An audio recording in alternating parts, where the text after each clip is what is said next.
안녕하세요. 도망자입니다. 제가 시골의 부정적인 이야기를 많이 하고 있는데 좋은 점들은 귀농귀촌 하고 난 다음에 알아도 상관이 없는데 나쁜 것들은 반드시 알고 가셔야 하기 때문에 부정적인 이야기 위주로 유튜브를 시작하는 점 양해 바랍니다. 경북 의성군에서 20대 청년 귀농인이 노예 생활로 시달리다가 스스로 목숨을 끊고 남원시에서도 지구인 자연농장 유튜브 운영하시는 청년들에게 수십억 원의 사기를 치고 유튜버 빠머스님도 시골 사람들이 청년 귀촌인들을 노예로 만들려다가 실패하자 텃세를 심하게 가하고 있죠. 실제로 전국의 시골에서 청년들에게 가하는 만행들이 무수히 많을 것이고 제가 시골에서 보고 겪는 부분들도 많은데요. 나는 도시에 지쳤어. 도시만 아니면 돼 라는 마인드로 무작정 시골로 가게 되면 북극을 피하자고 사막으로 가버린 꼴이 될 수도 있습니다. 특히 시골에서 무턱대고 아무 일을 시작했다가는 표면만 부하 직원이고 동료지 실제로는 반노예 생활하는 청년들이 많습니다. 자칫 직업을 잘못 선택하면 시골의 좁은 지역 특성상 악마들에게서 벗어나지 못할 개미지옥에 빠지게 될 수도 있는 것이죠. 반면 시골에서 청년이라는 금 같은 존재이기도 해서 내가 중심을 잡고 사리분별을 잘하여 각종 청년지원금 제도와 복지 등을 활용하고 시골에서 청년들을 필요로 한다는 것은 분명한 사실이기 때문에 그 부분을 잘 이용해서 사악한 존재들에게 이끌려 다니지 않으면 도시보다 여유롭고 잘 될 수 있는 기회의 땅인 것도 확실합니다.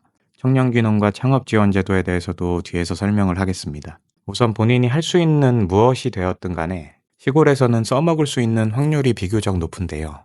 각종 자격증, 전문성 있는 기술 혹은 뭐라도 작은 능력이 있다면 수소문을 하거나 각 군청, 시청 사이트를 찾으면 뭐라도 시도해 볼 수 있는 기회가 많습니다. 내가 할 수 있는 일 중에 최대한 내가 억지로 일하지 않고 불행하지 않을 수 있는 일이 무엇인지 생각을 해보시면 좋을 것 같아요. 보통 농사일밖에 없다고 생각을 하니까 할 일이 없다고 생각을 하는데 운전을 할 줄 알면 음식 배달, 물건 배달, 대리운전 또는 기타 콜택시 같은 사람 배달 일을 하셔도 되고 택배나 정수기 코디를 해도 됩니다. 시골은 운전이라는 직업의 필요도가 거의 없어서 처음 생활비 목적으로는 해볼 만하다고 생각해요. 아니면은 인력사무소에 문의해서 각종 일용직, 그 중에서도 건설 현장이나 도로 포장공사 할 때 필요한 신호수 같은 거는 다른 노동보다 비교적 일이 편하거든요. 나라에서 세금 털고 건설사랑 함께 이윤 챙기냐고 도로를 뜯었다 깔았다를 무한 반복하고 있습니다. 시골인데도 차 타고 나가기만 하면은 도로 벗겨내고 다시 깔기를 끊임없이 볼 수가 있습니다. 시골 알바나 직장을 구하는 것은 도시처럼 알바몬 알바 천국이 아니고 각 군청 홈페이지에 들어가면은 국가 또는 개인이 구인하는 글들이 정리가 되어서 올라와 있는데요. 시골 사람들은 구인구직을 이쪽에서 보통 찾더라고요. 이제 조심해야 할 것은 사람에 엮여서 조직 생활을 시작했다가 그만두려고 할 때 도시는 사정이 생기면은 직장을 그만두고 이제 꼴보기 싫은 직장 상사들을 안 보면 그만인데 시골은 인력이 적어서 갖은 헛소리들을 하면서 못 그만두게 하고 결국 그만두면은 책임감 없고 이상한 사람을 만드는 경향이 있더라고요. 그리고 동네가 좁아서 일을 그만둬도 어디선가 그 보기 싫은 직장 상사를 또 봐야 할지도 모르는 거예요. 하지만 좁은 시골이라 할지라도 직업을 선택했을 때 내 삶이 괴롭다면은 아무것도 신경 쓰지 마시고 과감히 벗어나고 도망치시길 바랄게요. 저는 처음에 조직 생활에 회의감을 느껴서 프리한 일을 찾다가 시골에서 이름만 들으면은 다 아는 정수기 회사에서 코디 일을 했었는데요. 면접 때 저는 제가 하려는 일이 따로 있어서 이 일을 하다가 준비가 끝나면 이제 그만둬야 한다. 그래도 내가 일을 해도 괜찮겠냐. 이렇게 처음부터 이야기를 하고 그쪽 관리자들, 팀장, 지국장 이런 분들이 면접을 보면서도 알겠다고 그렇게 하시면 된다. 합의가 된 상태로 일을 시작했는데요.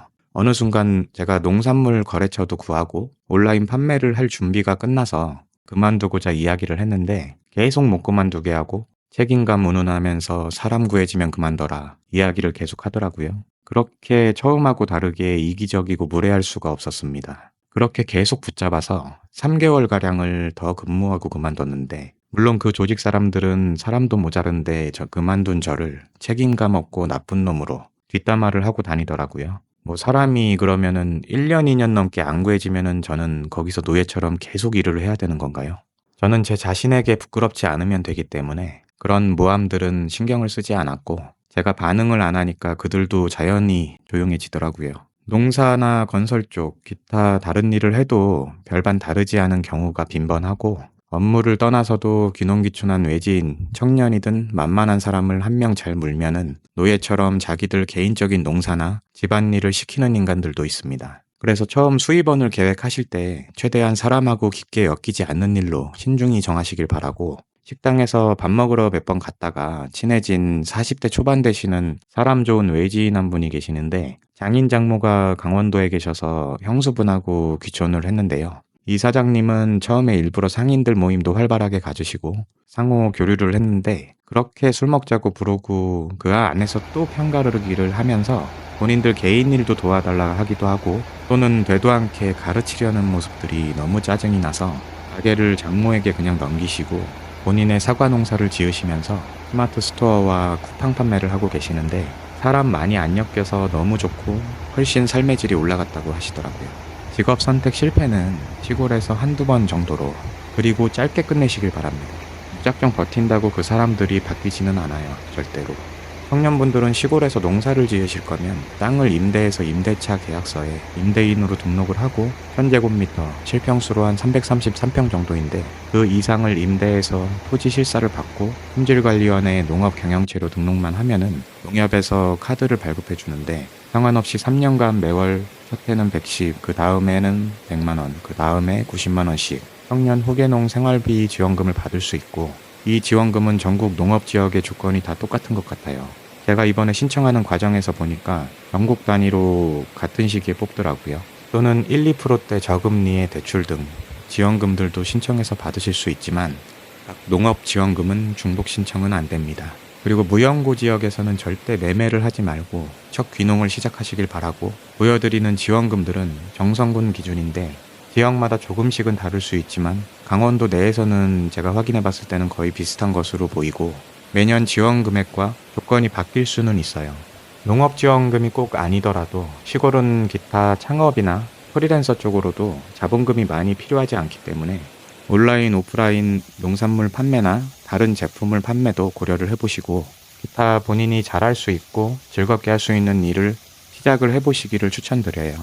시골에서 청년분들 온라인 판매나 사진관, 서점, 카페, 요식업 등 사업하시는 분들이 많은데, 순수입을 떠나서 도시에 비해서 자본금이 많이 들지 않기 때문에 시작을 할 수가 있는 거고, 밥 못 먹고 사는 사람을 제가 한 명도 보지 못했어요. 청년몰이라는 국가시설은 45세 이하를 청년으로 취급해서 월세 15만원, 20만원으로 상가를 임대해 주기도 하고, 일반 상가 같은 경우도 인테리어비나 공간 대여비 지원 등 혜택이 꽤 있어요. 꼼꼼히 알아보시고 시작하시면은 뭐라도 시도해 볼 만한 가치는 있는 것 같아요. 각 시나 군청 홈페이지에 들어가서 청년 농업지원금이나 창업지원금을 신청하면은 신청자가 오히려 미달되는 경우가 시골은 많기 때문에 거의 99.9%가 나옵니다.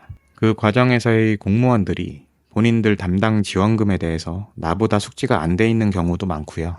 전화를 너무 안 받고 업무 처리를 개떡같이 하는 경우가 많은데, 그 부분은 이제 염두에만 두시고 우선은 절차대로 신청하시면 됩니다. 제가 사는 시골 공무원들은 신참 공무원들만 자리를 지키면서 전화를 받고 있고, 군청 각 부서 담당자는 매일 자리에 없는 경우가 태반이에요. 전화하면은 잠깐 나갔다, 전달하겠다 그러면서 일주일 넘게 통화가 안 된 적도 있습니다. 그렇게 신청 기한을 넘어간 적도 있고요. 공무원들 성향상 미리 준비를 하시는 게 좋고, 그 과정에서의 공무원들과의 통화 내용들은 녹음을 해두시는 게 좋아요. 나중에 뭐 같은 업무 처리로 이제 피해를 보셨을 때 나의 권리를 지키고 부당한 일을 당하지 않을 수가 있습니다. 제가 2년 넘게 살면서 이제 느낀 대부분의 시골 사람들은 친하게 지내도 나에게 무슨 일이 있을 때 진정성 있게 걱정하고 알아봐 주거나 도와주는 사람들은 거의 못 봤어요. 사람에게 기대를 하지 마시고 그냥 순수하게 시골과 자연 자체가 좋아서 오셨으면 좋겠습니다. 모든 것을 혼자서 다 개척해야 된다 생각하시고 시골 생활을 시작해야만 각종 문제와 변수를 예방하고 흔들리지 않고 행복하게 살 수가 있는 것 같습니다. 시골에서 살면서 누군가 나에게 굉장히 친절하게 대하는 것처럼 보여도 거리를 항상 두시는 것을 잊지 마시고 음흉하지 않고 마음이 따뜻한 소수의 사람들과 가깝게 지내면 됩니다. 청년들의 행복한 전원 생활을 기원드리고요. 다음에는 제가 첫 귀촌 후에 이 정수기 회사에 다니면서 겪은 일도 한번 이야기를 해볼게요. 감사합니다.